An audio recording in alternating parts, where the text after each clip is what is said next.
11월 19일, 오늘은 아동학대 예방의 날입니다. 울산 지역 아동학대 신고 건수는 지난 10년간 10배 이상 치솟은 걸로 나타났습니다. 특히 가해자 10명 중 8명이 부모인 걸로 나타나 사회 공동체 개입과 관심이 절실해 보입니다. 김예은, 배은주 두 기자가 전합니다. 20대 A씨는 고등학교 때 새아버지에게 성폭행을 당한 일을 털어놓습니다. 새아버지의 꿰으로 시작된 성학대는 1년이나 이어졌습니다.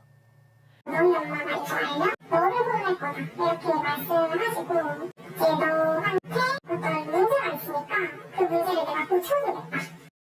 성인이 된 A씨는 잘못된 것을 느껴 상담소에 신고하고 스스로 구렁텅이를 벗어났지만 당시 트라우마는 거치지 않았습니다. 남녀관계 또는 우정을 주고받는 것 그런 관계에선 그때 피해가 좀. 최근 10년간 아동학대 신고는 2012년 267건에서 올해 2328건으로 10배 가까이 늘었습니다. 눈에 띄는 건 A씨처럼 아동 본인이 신고한 경우로 2012년 단 한 건에서 올해 298건으로 급격히 불었습니다. 정서적 학대, 방임이나 성적으로 자기를 건드리면 어떻게 된다 이런 것들을 이제는 아이들이 인식하게 된 거죠. 오히려 요즘에는 부모들이 그걸 더 모를 수도 있어요. 이렇게 아이들은 학대의 늪에서 스스로 빠져나오기 위해 손을 내밀고 있는데요. 하지만 그 이면엔 그늘도 있습니다. 아이들의 인권의식은 해마다 향상되고 있는데 어른들의 의식은 그만큼 따라오지 못하고 있다는 겁니다. 아동학대 행위자의 10명 중 8명은 여전히 부모로 나타나고 있습니다. 지난 2월 울산에 사는 한 어머니 B씨는 초등학생 자녀에게 사는 게 힘들다는 이유로 같이 죽자는 말을 수차례 했습니다.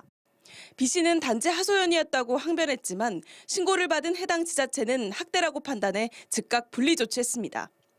원망적 적대적인 언어폭력, 특정 아동에 대한 차별, 무서운 영상을 틀어주거나 가정폭력을 목격하게 하는 행위, 모두 아동복지법에서 정한 정서학대지만 부모들의 인식은 아직 뒤처집니다.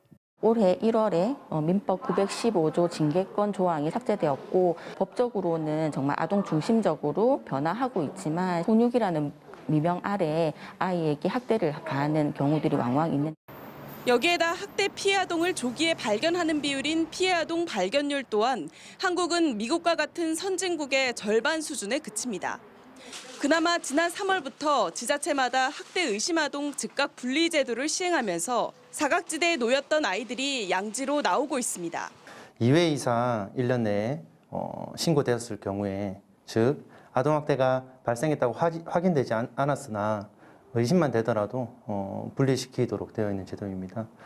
한 아이를 키우려면 온 마을이 필요하다는 격언이 있듯이 급증하는 아동학대를 멈추기 위해서는 가정을 넘어 사회적 관심이 무엇보다 절실합니다. UBC 뉴스 배윤주입니다.